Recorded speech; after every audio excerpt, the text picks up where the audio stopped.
하나님 말씀 로마서 1장 17절의 말씀으로 믿음에 산다라는 제목으로 말씀의 은혜를 나누고자 합니다. 벌써 3주가 됐습니다. 즉 지난주에 부활주일, 그 지난주에는 또 종료주일, 그리고 3주가 됐던 그 지난 주일날 우리가 이 열왕기하 9장에 있는 말씀 중심으로 해서 믿음으로 산다라는 말씀의 은혜를 나눴습니다. 그때 나눈 말씀이 뭐였냐? 의인은 믿음으로 사는 것인데 바로 고난을 믿음으로 기도하고 인내하며 이기는 차원이 아니라 오직 사도 바울이 말씀한 대로 십자가의 구원의 은혜를 깨닫고 그리고 선한 분은 오직 하나님이라는 사실을 믿음으로 말미암아 오르신 하나님께 감사하며 그리고 오직 하나님으로 말미암아 부족함이 없음을 고백하는 것이 믿음으로 사는 의인이라고 말씀을 드렸습니다. 그래서 예수 믿는 성도는 고난 중에 죽을 수도 있다는 그 믿음 그 자체가 있어야 한다는 것이고 그 죽음 자체도 결코 우리에게 나쁜 것이 아니라 그것 자체도 은혜라는 사실을 고백하는 것이 믿음으로 사는 사람의 특징이라고 말씀을 나눴습니다. 또한 그것을 믿을 수 있기에 의인이라고 칭함을 받는다고 말씀을 나눌 수가 있었죠. 오늘은 이제 구약이 아닌 신약 로마서 1장 17절 말씀으로 말미암아 중심으로 믿음으로 산다는 은혜를 다시 한번 다른 각도에서 은혜를 나누고자 합니다. 대부분 믿음의 적용을 어디에 하느냐? 여러분들 믿음의 적용을 어디에 합니까? 보통 예배에 대한 적용, 기도에 대한 적용, 감사에 대한 적용, 찬송에 대한 적용, 또 격려에 대한 적용, 위로에 대한 적용, 평안에 대한 적용을 보통 어디에 하는지를 한번 주목해 봐야 됩니다. 대부분 이러한 적용을 삶의 초점에 적용하여 하고 있는 것을 보게 됩니다. 즉 문제나 질병이나 어려움이나 소망 등 여기에 우리가 믿음을 적용합니다. 그래, 문제가 있으니까 믿음으로 이겨야지. 질병이 있으니까 믿음으로 치료받아야지. 또 아픔이 있으니까 믿음으로 말미암아 내가 승리해야지. 즉 이 모든 것을 믿음으로 나아가는 삶에 적용하는 것을 보게 됩니다. 그러나 믿음의 적용은 삶이 아닌 어디에 적용해야 되느냐? 하나님께 적용해야 됩니다. 하나님이 초점이 되어야 되는 거예요. 하나님이 아닌 삶에 초점을 맞추면 성도가 기대하는 것은 무엇이 되느냐? 응답으로 그 결론이 이어지게 됩니다. 즉 다시 강조하지만 응답으로 결론이 이어지게 되면 결국 어떻게 되느냐? 삶에서 벗어날 수가 없게 되는 겁니다. 그리고 응답으로 중심을 하게 되면 모든 것을 기적으로 결국에는 바라보게 되는 것이죠. 다시 얘기하면 삶의 초점이 응답이 되고 응답이 기적으로 이어져 간증하게 되는 겁니다. 이것을 믿음의 적용을 하고 오해하게 되는 거예요. 그러나 믿음의 적용은 삶의 초점으로 적용하는 것이 아닙니다. 믿음으로 이기는 것이 삶의 어려움과 아픔과 상처를 믿음으로 이기는 것이 핵심이 아닙니다. 이거는 불신자들도 타 종교인들도 하고 있는 똑같은 본질적인 모습입니다. 진짜란 믿음의 적용 어디에 해야 되느냐? 하나님께 하는 것이 믿음의 적용의 핵심입니다. 내가 믿음으로 이겨놔야지, 내가 믿음으로 승리해야지, 그 믿음의 적용을 내가 질병을 이겨야지, 내가 아픔을 이겨야지가 아니라 하나님을 믿어야지, 하나님을 의지해야지, 하나님을 바라봐야지, 하나님 안에 평안함을 누려야지. 그 믿음, 즉 하나님을 붙잡기 위하여 믿음을 적용하는 겁니다. 하나님을 의심하지 않기 위하여 믿음을 적용하는 거예요. 하나님과 멀리 떨어지지 않기 위하여 믿음을 적용하는 겁니다. 하나님 앞에 범죄하지 않기 위하여 믿음을 적용하는 겁니다. 다른 것이 먼저가 아닙니다.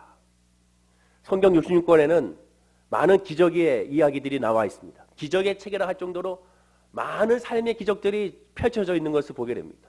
그러다 보니까 성도들은 기적으로 살아가야 한다는 그런 말을 많이 하고 많이 듣고 많이 선포하게 됩니다. 맞습니다. 성도는 기적으로 살아가야 되고 성도는 기적이 상식이 되어야 합니다.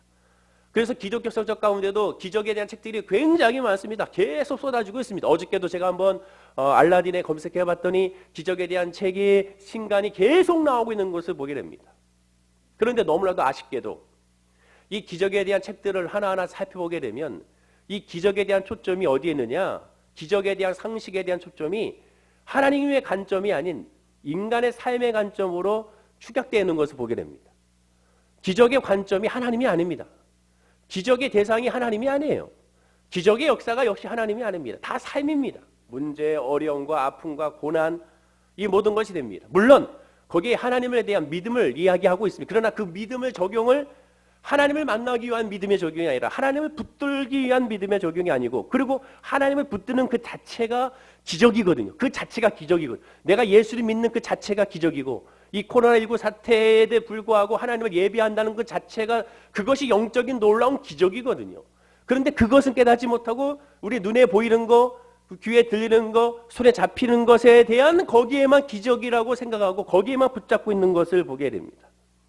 그렇게 되면 모든 것이 기적을 이루는 데 초점을 맞추게 됩니다. 응답에 초점을 맞추게 돼요. 그렇다면 성도는 어떻게 기적을 보아야 될까?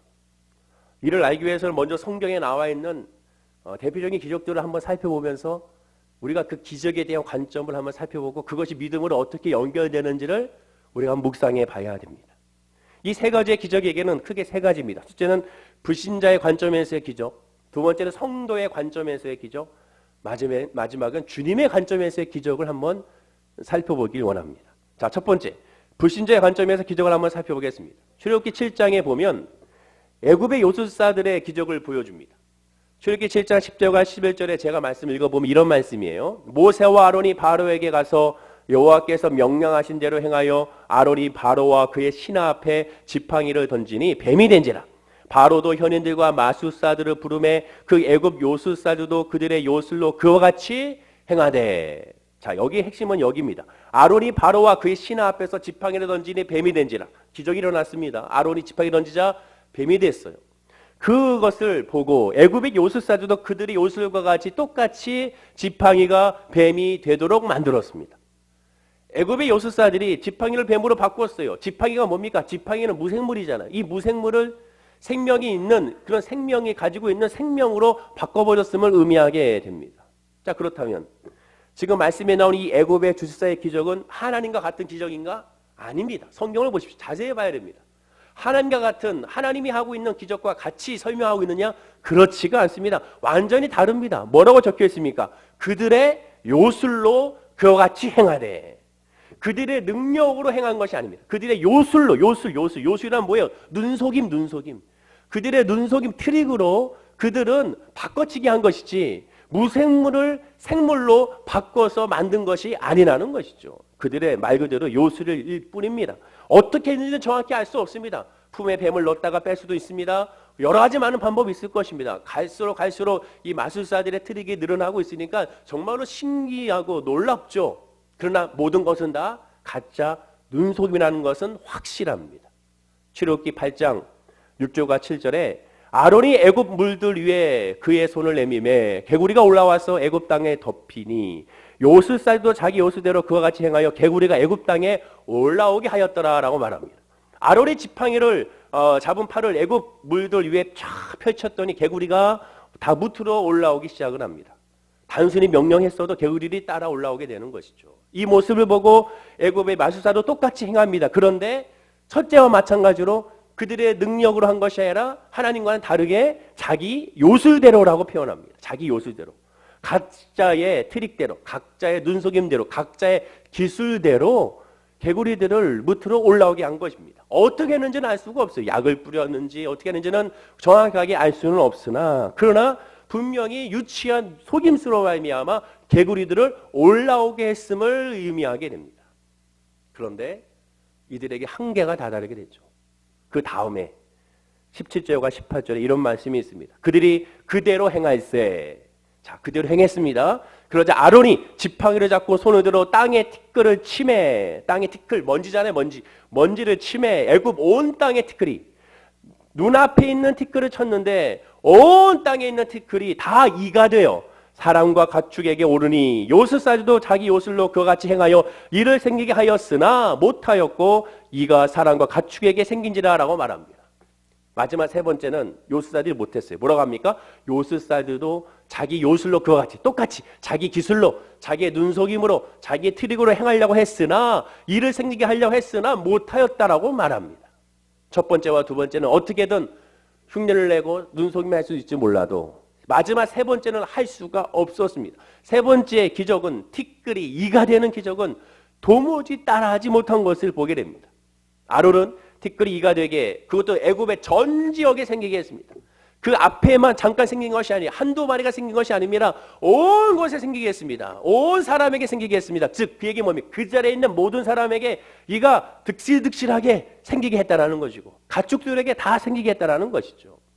첫 번째 기적처럼 먼지를 이로 만든 것은 무생물을 생물로 만든 것을 의미하게 되는 것이죠. 애굽의 여술사들은 첫째 기적에서는 자기들의 품에 뱀을 숨겨놨다가 흉내내어 지팡이로 던져서 뱀으로 바뀌게 할 수는 있지 모릅니다. 그러나 지금은 어떤 기적입니까? 어떠한 역사입니까? 무생물을 생물로 만드는 겁니다. 생명이 있게 만드는 거예요.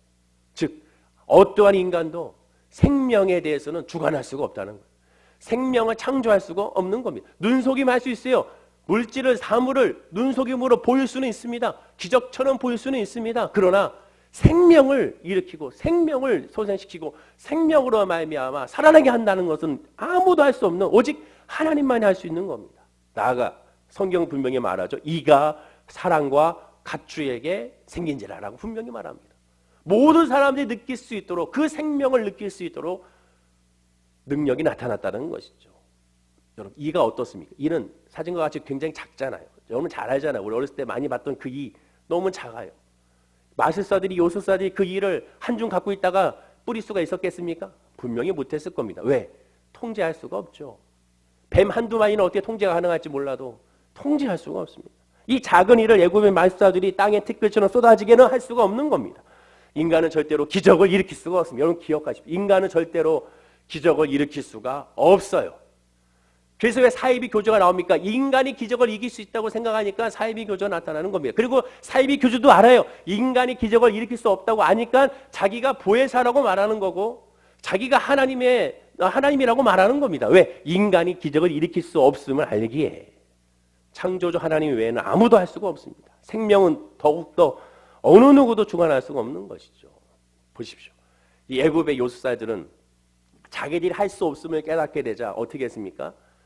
출애굽기 8장 19절에 바로에게 이렇게 고백합니다. 한번 이 말씀 읽어볼까요? 자, 시작. 요술사가 바로에게 말하되 이는 하나님의 권능이니이다 하였으나 바로의 마음이 완악하게 되어 그들의 말을 듣지 아니하였으니 여호와의 말씀과 같더라. 뭐라고 얘기합니까? 요술사들이 이는 하나님의 권능이니이다. 이가 하나님의 권능이 아니라 이런 역사는 하나님의 권능이라는 거죠. 하나님의 능력이라는 겁니다. 우리는 할 수 없다는 것이죠. 이게 뭐예요? 자기들의 요술, 자기들의 트릭, 자기들의 속임수를 인정하고 있는 겁니다.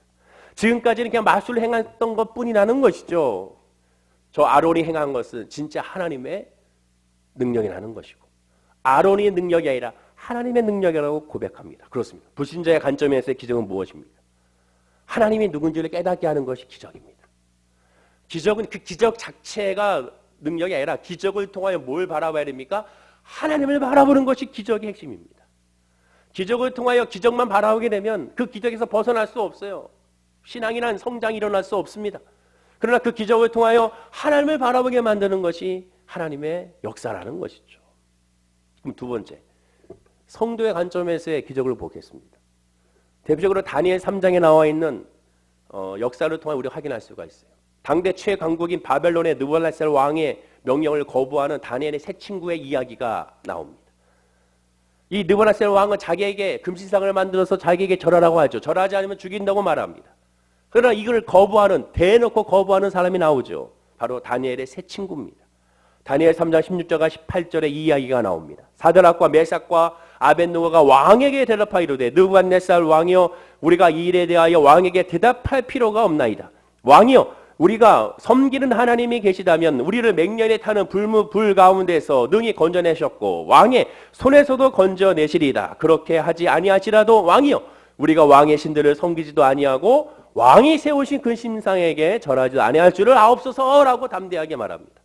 유다를 멸망시켰던 이 느부갓네살 왕은 세계 당시 최고의 왕이었습니다. 지배자였습니다.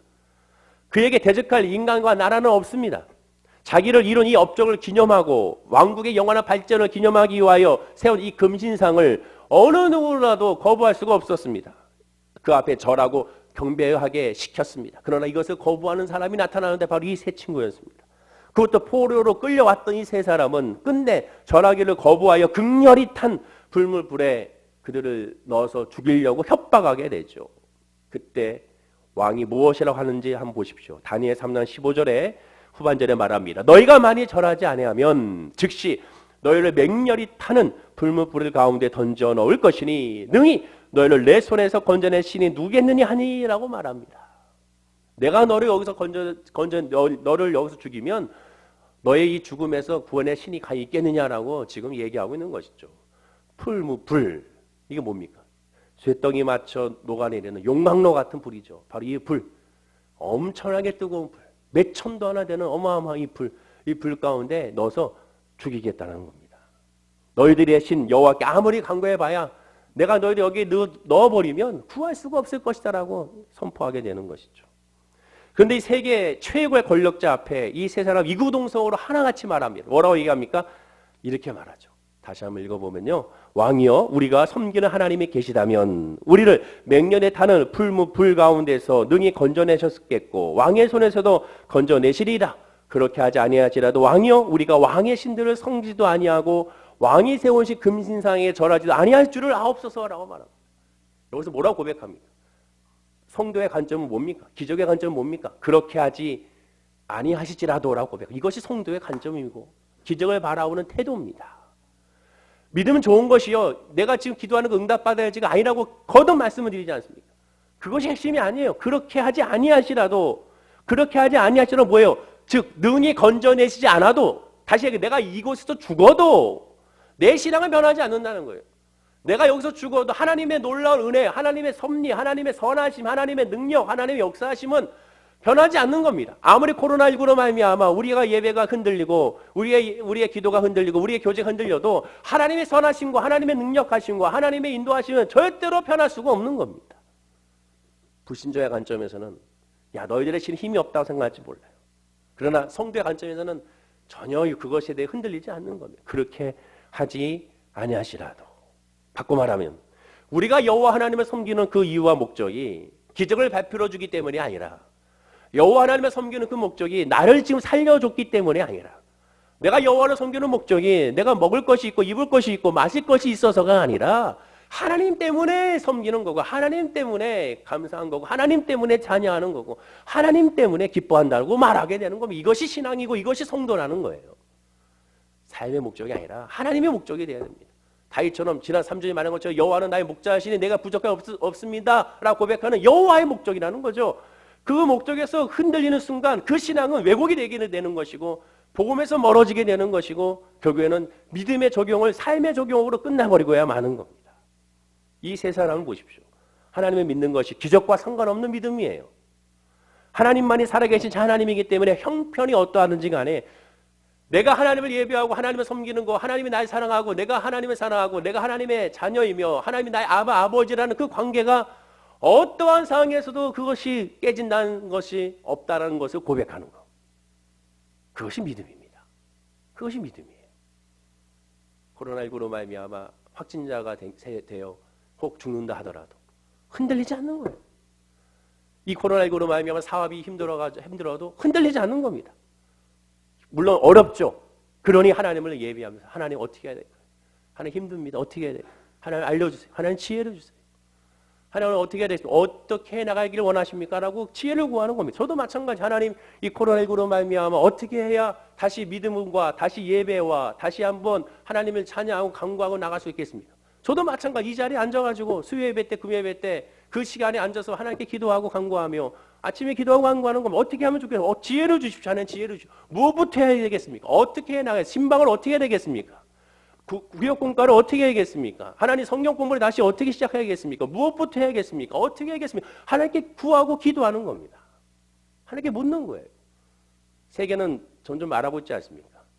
예전에 BC와 AD로 나눴잖아요. BC가 뭐예요? Before Christ. 예수님 전과 후잖아요. 이제 BC는 BC인데 뭡니까? Before Christ가 아니에요. Before 코로나입니다. 코로나 전과 후가 이제 달라졌다는 거예요. 이제는. 모든 사람들 다 그렇게 얘기하고 있습니다. 정말 그래요. 지금 아주 심각하게 코로나19 사태 이후에 신앙이 무너지고 있는 것을 보게 됩니다. 우리 동기 목사님의 아들이 큰 대형교회에서 반주를 하고 있어요. 반주. 그것도 고등부에서 반주를 하고 있습니다. 신앙이 아주 좋은 주일날만 가서 반주하고 금요예배 때 가서 반주하고 수련회 가면 항상 반주하고 다른 데서 도와달라면 또 반주하고 겉으로 봤을 때 굉장히 믿음이 좋잖아요. 그런데 코로나19로 말미암아 예배가 없이 집에서 있다 보니까 신앙이 완전 무너져 버렸어요. 교회 못 더 나가냐는 거예요. 그냥 집에서 예배 드리면 되지. 그러니까 아버지가 목사님이지만 답답한 겁니다. 답답한 거예요. 그러니까 겉으로 봤을 때는 믿음이 좋아 보이지만 아니라니까요. 진짜 믿음이 좋은 것은 뭡니까? 어떠한 상황에서도 내 마음이 흔들리지 않는 거예요. 그것이 중요한 것. 그것이 중요한 것이 하나님이 나에게 중요한 것. 하나님과의 관계가 중요한 거죠. 그 관계에서 요동치지 않는 겁니다. 그것이 성도예요. 그것이 성도. 그리고 그것으로 말미암아 하나님을 바라보는 겁니다. 즉 성도의 관점에서 기적은 뭡니까? 모든 것이 하나님의 선에서 뭐한 거? 선하심을 고백하는 거예요. 내가 죽어도 선한 겁니다. 내가 무엇을 하든지 하나님의 역사하심과 인도하심은 흐트러지지 않고 나를 하나님께서 나의 길을 인도하신다는 고백. 그것이 바로 믿음의 고백입니다. 예수님이 십자가 달리실 때 예수님의 좌우편에 강도가 함께 달려 있었습니다. 사진과 같이 그림과 같이 예수님 주변에 강도와 같이 십자가 달려 죽게 됐습니다. 그때 놀라운 일이 일어나게 되죠. 누가복음 23장 40절과 41절에 하나는 그 사람을 꾸짖어 이르되 내가 동일한 정죄를 받고서도 하나님을 두려워하지 아니하느냐. 우리가 행한 일에 상당한 보응을 받는 것이니 이에 당연하거니와 이 사람이 행한 것을 옳지 않은 것이 없느니라 하고라고 말합니다. 한 강도는 예수님을 뭐 했습니까? 정죄했어요. 야, 네가 정말 하나님의 아들이라면 이거 빨리 거기서 구원해봐. 근데 또 다른 한 강도는 놀라운 고백을 합니다. 세 가지의 고백을 해요. 같은 모습, 같은 환경, 같은 조건, 같은 모든 상황 가운데 한 사람은 예수를 저주하지만 한 사람은 고백을 합니다. 그것도 세 가지 고백을 해요. 복음의 진수가 이 고백에 다 들어가 있습니다. 첫 번째 고백, 하나님을 두려워하지 아니하느냐. 복음을 만난 사람 하나님을 두려워하게 됩니다. 왜? 내가 주의 이름을 깨달으니 심판을 두려워. 하나님 관계가 멀어진 것을 두려워하는 건 존재가 되는 거예요. 성도란 바로 하나님을 두려워하여 예배하는 그것을 경외라고 표현하게 되죠. 하나님을 사랑하지만 하나님을 두려워하는 것을 알아야 됩니다. 심판의 하나님도 믿어야 되고 좋으신 하나님도 믿어야 한다는 거죠.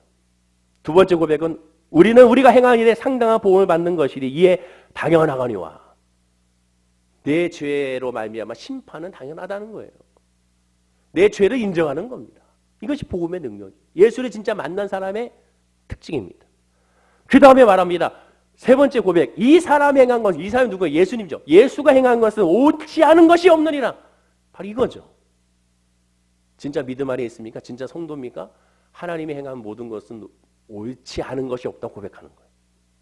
어떠한 상황에서도 하나님은 옳습니다. 하나님은 선하십니다.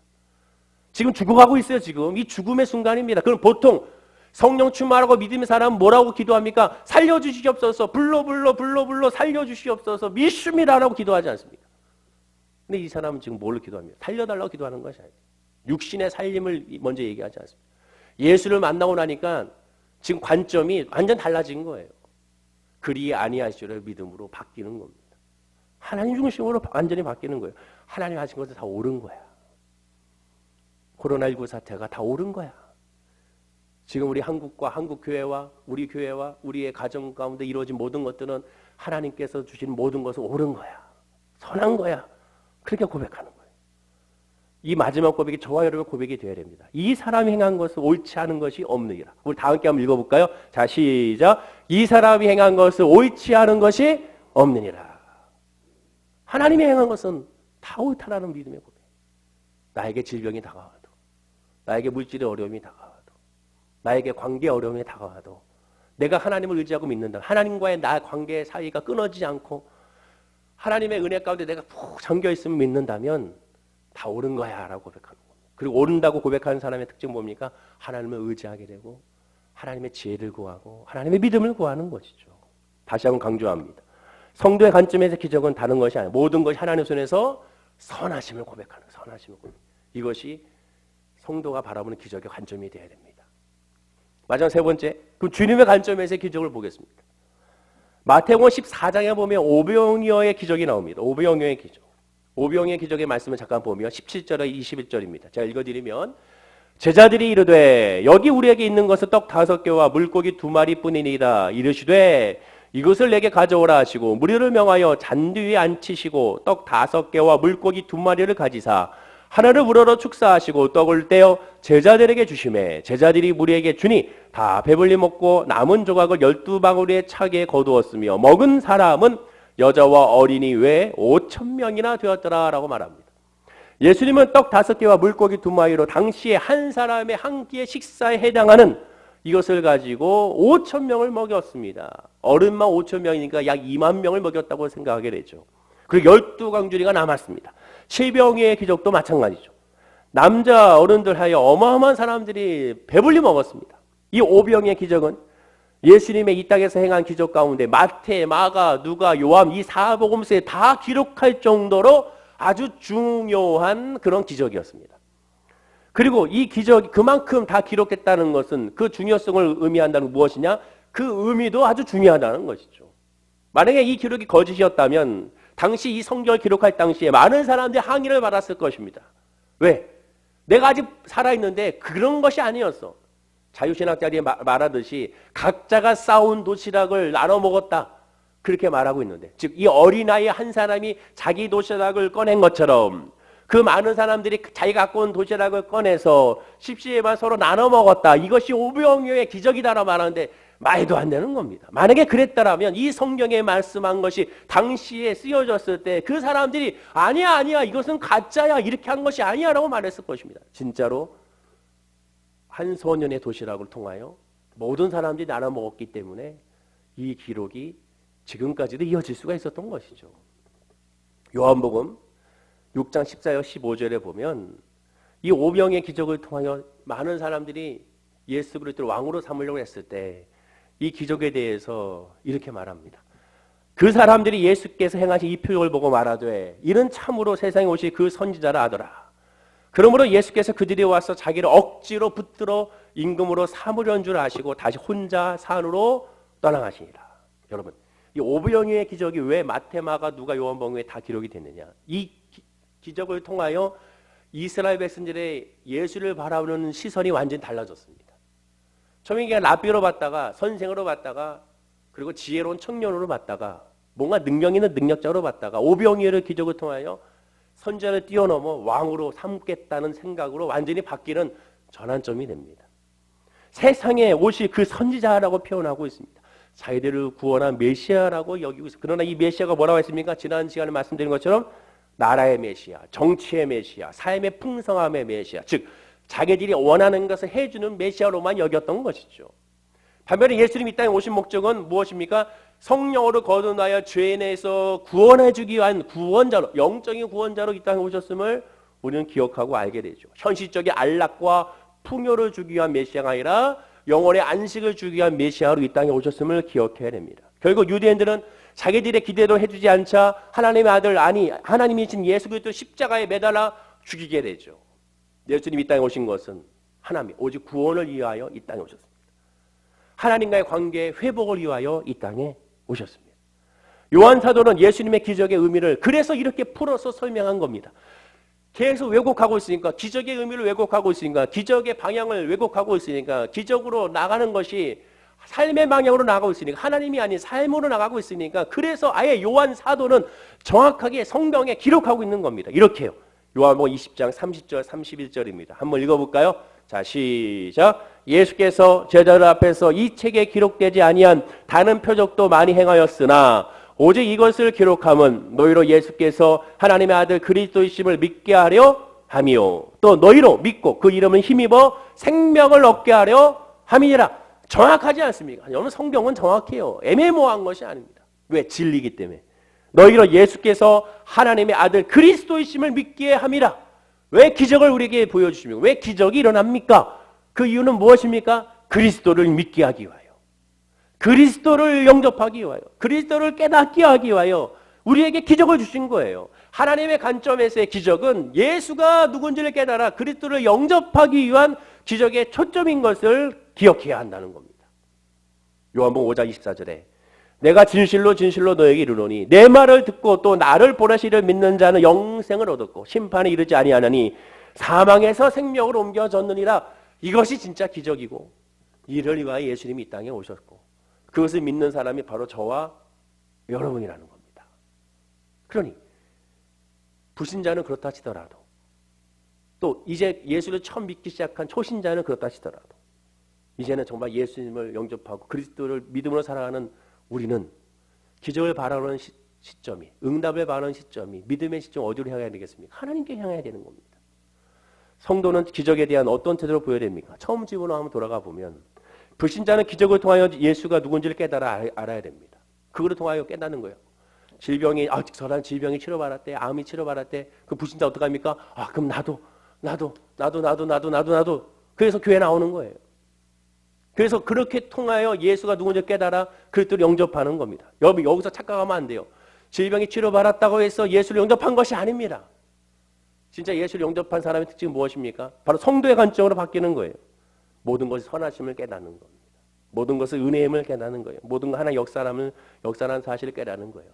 그리고 주님이 역사한 기적을 통하여 최고의 복은 구원의 복. 내가 구원받았다는 그 복. 이것이 놀라운 기적이라는 사실을 깨닫는 겁니다. 나주의 믿음과 홀로 걸어도 외롭지 않는 거예요. 그리고 이 모든 것을 속된 말로 한 방으로 정리해 준 말씀이 오늘 본문 말씀입니다. 이 모든 것이 그대로 다 들어가 있는 거. 그 말씀이 오늘 본문이에요. 로마서 1장 17절입니다. 한번 읽어볼까요? 시작.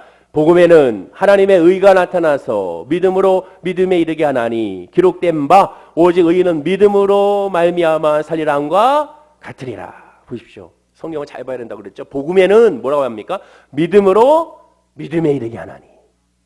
기적이 믿음으로 이루어지는 것이 아니에요, 여러분. 그 기적을 통하여 하나님을 발견하고 믿음으로, 그 하나님 믿음으로 성장하는 겁니다. 기적으로 믿음을 성장하는 것이 아니에요. 삶의 응답으로 성장하는 것이 아니에요. 성장이 보일 뿐이에요. 한순간에 하나님을 외면하는 것이 인간입니다. 왜? 복음만이 있지 않아요. 그러나 믿음으로 믿음이 이기게 된 사람은 어떠한 상황에서도 주님을 떠나지 않습니다. 하나님을 아버지를 떠나지 않습니다. 실망하지 않습니다. 잠깐 실망할지 몰라도 흔들리지 않습니다. 요동치지 않습니다. 완전히 엎드러지지 않습니다. 왜? 주님이 강한 오른팔이 붙잡아주시면 알기 때문에 그렇습니다. 아, 지금 힘들잖아요. 다 힘들어요. 다. 힘들지 않습니까? 그때 어떻게 합니까? 아, 하나님이 계시. 하나님이 붙잡아주셔. 하나님 붙잡아주셔. 내 마음 붙잡아주셔. 하나님 말할 수 없는 당신 성령께서 나를 위해 지금 기도하고 계시는데 그럼 내가 하나님의 지혜를 구해. 하나님 어떻게 할까요? 하나님 어떻게 할까요? 하나님 알려주세요. 무엇부터 해야 알겠습니까? 하나님 알려주세요. 이 직장에서 지금 힘듭니다. 어떻게 해야 될까요? 하나님 알려주십시오. 하나님의 지혜를 구하면 하나님께서 알려주십니다. 하나님 사람을 붙여주세요.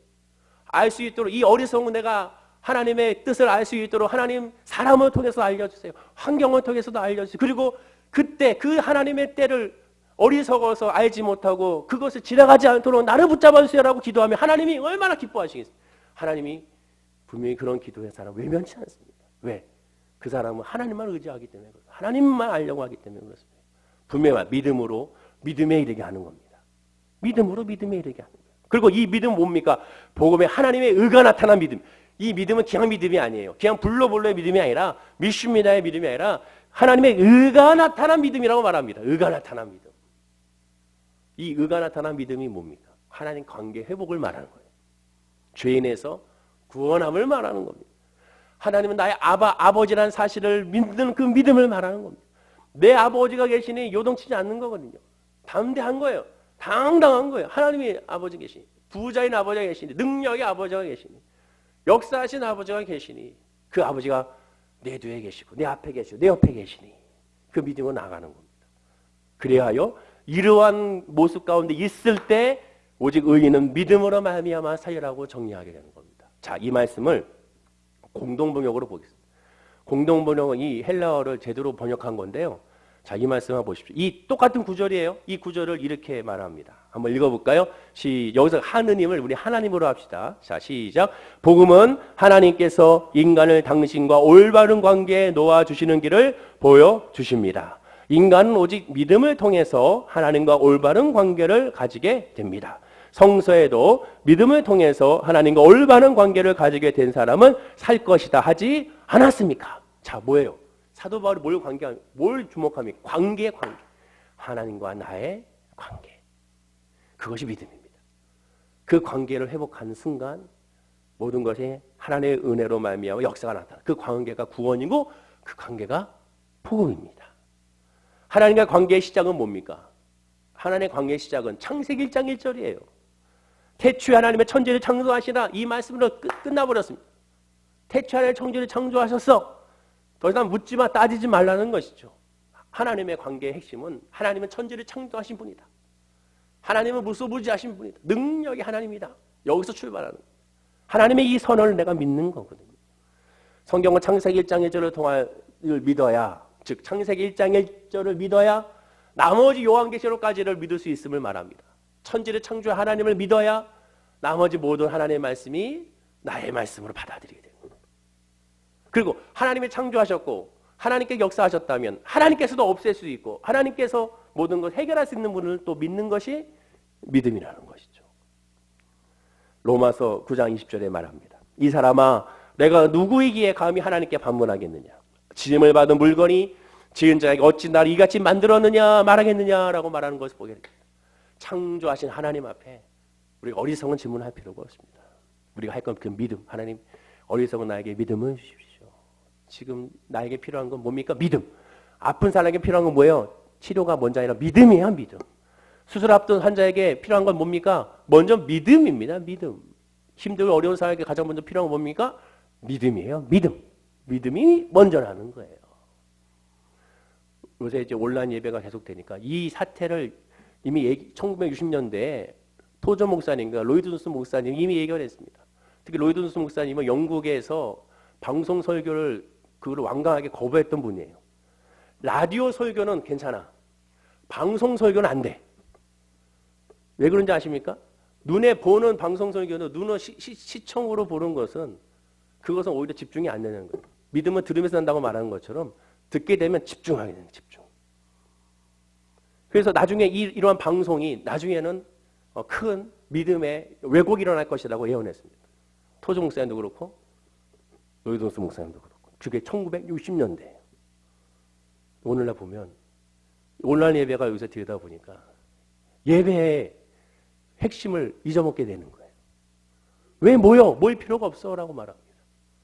그런 사람은 영적인 존재예요. 여러분 남녀 사이에 야 우리가 뭐 만날 필요 뭐 있어? 야 전화로 해 전화로.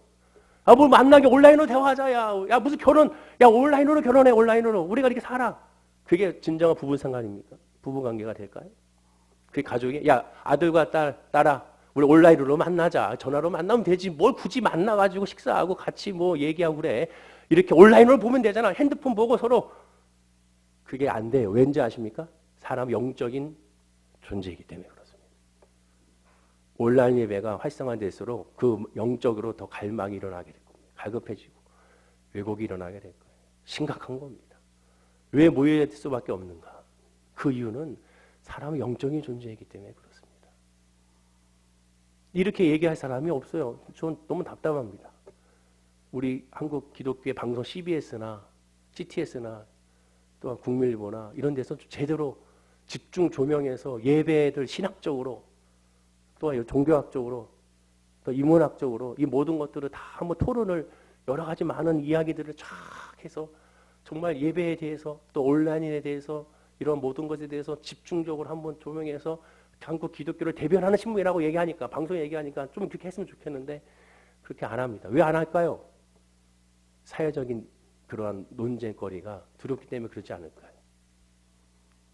전 그것이 너무 안타깝습니다. 아주 간단한 건데 성경으로 돌아가면 답이 나오는데 왜 그것을 깨닫지 못할까?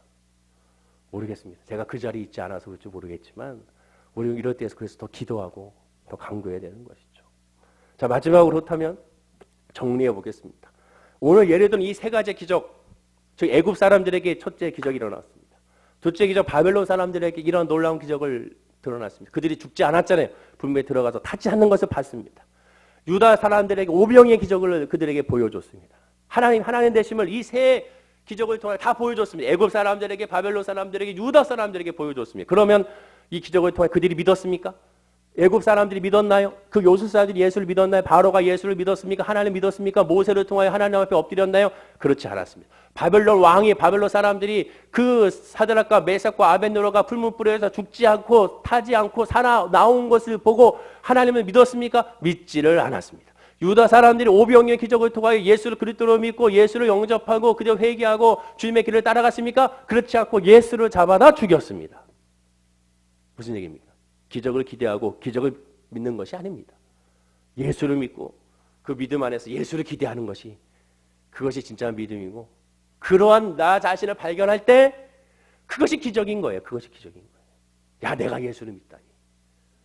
내가 그리스도를 영접했다니. 내가 하나님을 예비하고 있다니. 내가 지금 감사하고 있다니. 이런 상황에 내가 감사하고 있다니. 이런 상황에 내가 하나님을 찬양하고 있다니. 아, 내가 미쳤나 봐. 내가 어떻게 이런 상황에 감사할 수 있어. 그런데 감사가 되는 거예요. 왜? 예수를 나의 구주 삼고 성령으로 변화되니 나도 모르게 감사가 나타나는 겁니다.